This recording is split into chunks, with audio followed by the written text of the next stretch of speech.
अब हम बात करते हैं एपीकैक की। तो एपीकैक आना जो है उसका कॉमन नेम ऑब्वियसली एपीकैक है, फैमिली इसकी रूबिएसी। पहला पॉइंट है adapted to cases where the gastric symptoms predominate. Antimonium फ्रूट पल्सिटिला टंग क्लीन और स्लाइटली कोटेड।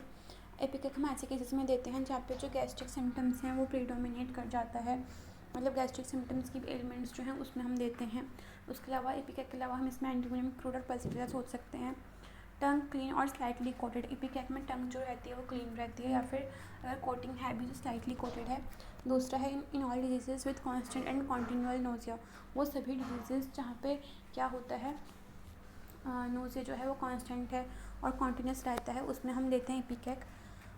मतलब कि जो नोजिया है वो इतना कांस्टेंट और कॉन्टीन्यूस है कि वॉमिटिंग से भी रिलीफ नहीं मिल पा रहा है। फिर है nausea with profuse saliva, vomiting of white glairy mucus in large quantities without relief, sleepy afterwards, worse from stooping, the primary effects of tobacco of pregnancy. कहने का मतलब ये है कि अगर नोज़िया है, साथ में बहुत सारा सलाइवा है और वॉमिटिंग हो रहा है, वाइट ग्लेरी, ग्लेरी मतलब शाइनिंग, वाइट जैसे वो अंडे का जो होता है ना अब वाइट वाला पार्ट जो शाइनिंग होता है, तो वैसा वो म्यूकस होता है, ग्लेरी म्यूकस लार्ज क्वांटिटीज़ में, उसे बोलते हैं वाइट ग्लेरी। ठीक है, और बिना रिलीफ के होता है नोज़िया, मतलब अगर वो वॉमिटिंग भी कर लेना तो उससे उसको रिलीफ नहीं मिलती है। वही लिखा है इसमें, स्लीपी आफ्टरवर्ड्स, और उसके बाद नोज़िया के बाद उसको स्लीपी फील होता है, सोने का मन करता है। और वर्स है उसका नोज़िया का जो फीलिंग है ना वो वर्स है स्टूपिंग, मतलब झुकने से। The primary effects of tobacco, tobacco का टबैको के खाने के टबैको कंज्यूम करने की वजह से नोज़िया आ रहा है।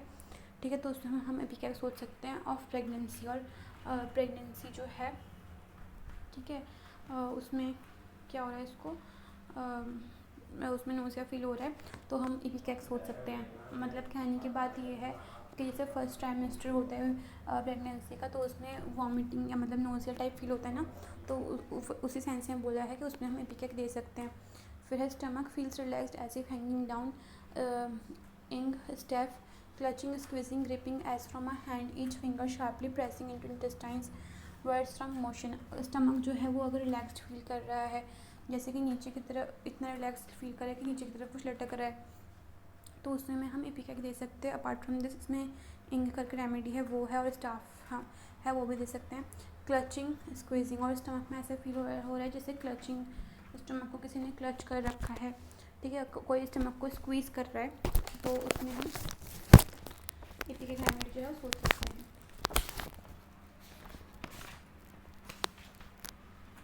ठीक है,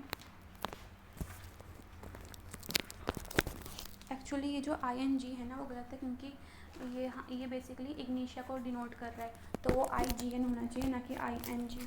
नेक्स्ट हम आगे मूव ऑन करते हैं। आगे लिखा है ग्रिपिंग, किसी को टाइटली पकड़ रखा है, ठीक है, ऐसा उसको स्टमक में फील होता है।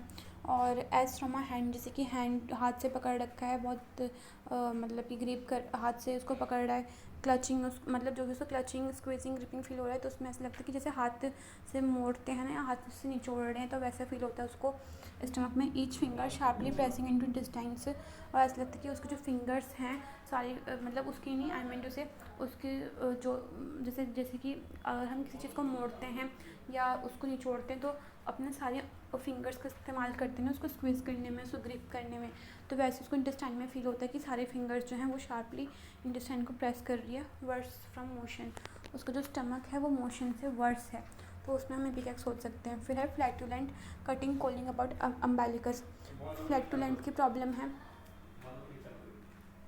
फ्लैटुलेंट मतलब कि वही मतलब गैस की प्रॉब्लम है, और उसको cutting colic cutting abdominal pain feel होता है अबाउट अम्बालिकस, अम्बालिकस के अबाउट जो उसका अम्बालिकस वाला रीजन है वहाँ पे उसको कटिंग कॉलिक पेन फील होगा। फिर है stool grassy green of white mucus Colchicum bloody fermented foamy slimy like frothy molasses. अगर जो उसका स्टूल है वो ग्रासी ग्रीन कलर का होगा, ठीक है, वाइट म्यूकस होगा स्टूल्स में, ऐसे कॉल्चिकम में भी देखने को मिलता है। ब्लडी स्टूल है, फर्मेंटेड है, फोमी है, झागदार है, स्लाइमी है, मतलब स्लाइम टाइप जो सब बोलते हैं चिपचिपा टाइप वैसा। फ्रॉदी मोलेसिस टाइप है, फ्रॉदी मोलेसिस टाइप मतलब कि झागदार जो मोलेसिस होते हैं उस टाइप का मोलेसिस, जैसे वो शुगर केन जो होता है, तो जब उसको उससे शुगर बन जाए तो कुछ मोलेसिस निकलते हैं ब्राउन कलर के ना, वैसे तो उस टाइप का होगा, फ्रॉदी मोलेसिस टाइप का। फिर है autumnal dysentery cold nights after hot days colchicum mercurius, अगर ऑटम के टाइम डिसेंट्री तो हम एपिकैक्स सोच सकते हैं, उसमें हम कॉल्चिकम भी सोच सकते हैं। और कोल्ड नाइट्स के टाइम पे हम एपिकैक्स सोच सकते हैं आफ्टर हॉट डेज। और हॉट डेज़ के बाद अगर हो मतलब कि आफ्टर हॉट डेज़ का जो वेदर होता है, जैसे गर्मियों का सीज़न जब जाने वाला होता है तो फिर आता है ना सर्दी का सीज़न, तो उस बीच में कहीं पर ऑटम आता है, तो उस टाइम पे जब डिसेंट्री हो रही है तो उसमें हम देंगे एपिकैक को। इसके अलावा कॉल्चिकम और मर्क्यूरियस भी सोच सकते हैं। फिर है Asiatic cholera, first symptoms where nausea and vomiting predominate colchicum.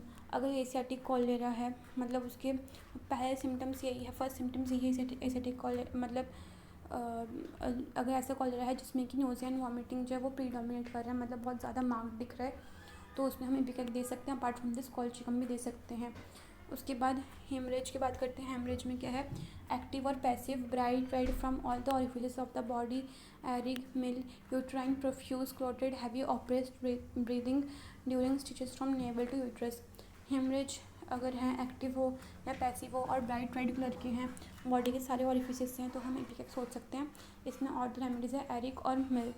फिर क्या है, यूट्राइन हेमरेज है जो कि प्रोफ्यूज होता है, मतलब बहुत ज़्यादा होता है। क्लॉटेड है मतलब थक के टाइप उसमें देखने को मिलते हैं।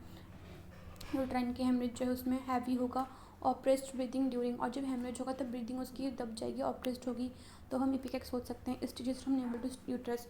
और हेमरेज में क्या है, स्टिचेस अगर हैं नेवल से लेकर यूट्रस तक, मतलब स्टिचिंग पेन फील हो रहा है हेमरेजेस के दौरान नेवल से यूट्रस तक, तो उसमें हम एपिकैक सोच सकते हैं। फिर है cutting pain across abdomen from left to right, Lachesis from right to left, Lycopodium. कहने का मतलब ये है, अगर कटिंग पेन है एब्डोमेन के अक्रॉस लेफ्ट से राइट डायरेक्शन में, तो एपिकैक सोच सकते हैं। Apart from this left right अगर पेन होता है तो हम लेकेसिस भी देते हैं, लेकिन अगर राइट टू लेफ्ट है तो लाइकोपोडियम देंगे। इसकी मैंने ट्रिक बताई थी कि लेकेसिस में एल ए आता है और लेफ्ट में एल ई आता है, और ए और ई दोनों ही वावल है, तो इसलिए लेकेसिस जो होगा उसमें लेफ्ट टू राइट होगा जस्ट लाइक एपिकैक। लेकिन लाइकोपोडियम में एल के बाद वाई है, ठीक है, जो कि एक कॉन्सोनेंट है ना कि वावल, तो इसलिए इसमें राइट लेफ्ट होगा। और वैसे भी राई और लाई, राइट का राई और लाइकोपोडियम का लाई दोनों राइम कर रहे हैं, तो हम उसमें सोचेंगे कि लाइकोपोडियम में राइट टू लेफ्ट है। कफ में क्या है, ड्राई कफ होगा, स्पाज्मोटिक कफ होगा, कॉन्स्ट्रिक्टेड कफ होगा, मतलब कि बहुत ही चुभने वाला कॉन्ट्रैक्शन वाला कफ होगा, अस्थमैटिक कफ होगा, तो उसमें एपिकैक देंगे।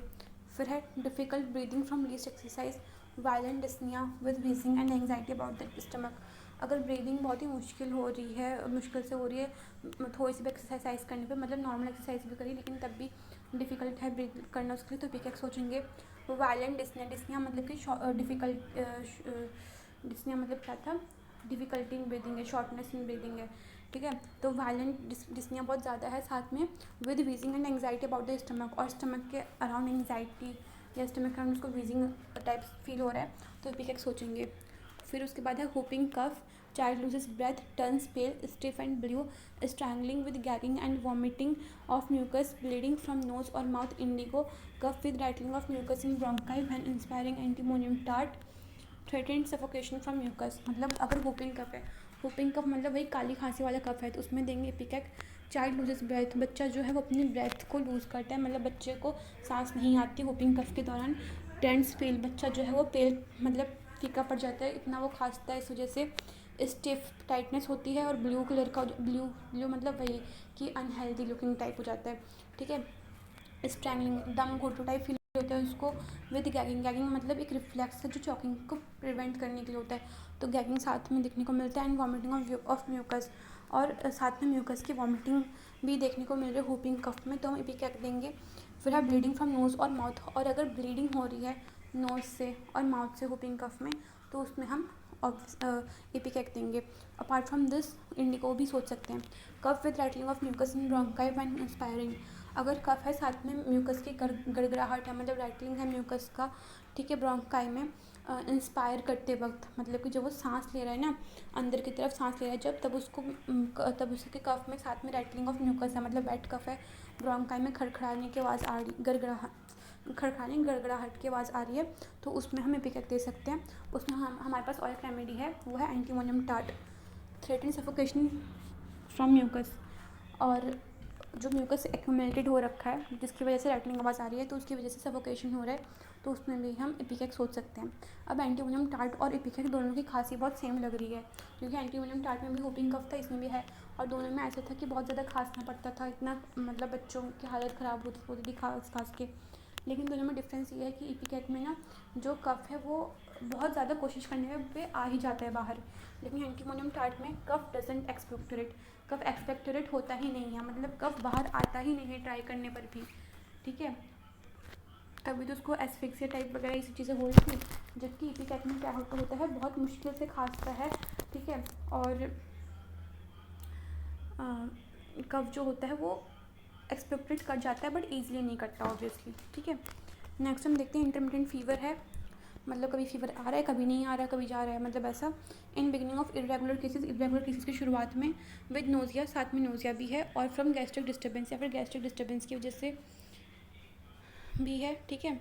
आफ्टर अब्यूज़ ऑफ और सप्रेशन फ्रॉम क्यूनिन, क्यूनिन के सप्रेशन की वजह से, मतलब क्यूनिन से सप्रेशन हुआ है, उसकी वजह से उसको ये सब दिक्कत मतलब उसकी कंप्लेंट्स आ रही है, मतलब इंटरमीडिएट फीवर वगैरह की, या फिर क्यूनिन का ओवर यूज़ क्या है इस वजह से, ठीक है, तो हम इसमें इपिकैक दे सकते हैं। फिर है इंटरमिटेंट डिस्पेप्सिया, मतलब कि कभी कभी डाइजेशन जो है, डिस्पेप्सिया मतलब कि डिफ़िकल्ट डाइजेशन है, इंडाइजेशन की प्रॉब्लम है, तो कभी कभार डिस्पेप्सिया है, कभी कभार नहीं है, तो वही बोला इंटरमिटेंट फीवर, इंटरमिटेंट डिस्पेप्सिया, ठीक है। Every other day at same hour, और हर अगर होगा भी, मतलब हर दिन तो नहीं, एवरी अदर डे मतलब दिन छोड़ के हो रहा है, एट द सेम आर, लेकिन सेम आर पे हो रहा है, मतलब कि सेम टाइम पे होगा, मान लो अगर आज हुआ है तो 2 बजे हुआ है, फिर अगर अगले दिन हुआ, मतलब कि एक दिन बाद छोड़ के हुआ तो भी 2 बजे ही होगा, तो मतलब every other day at the same hour, fever with persistent nausea,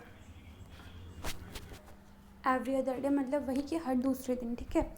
और उसके बाद क्या है, फीवर है, साथ में परसिस्टेंट नोजिया, मतलब नोजिया जो है मार्क्ड मिलेगा इपिकैक में, जो कि वॉमिटिंग से रिलीफ नहीं होगा।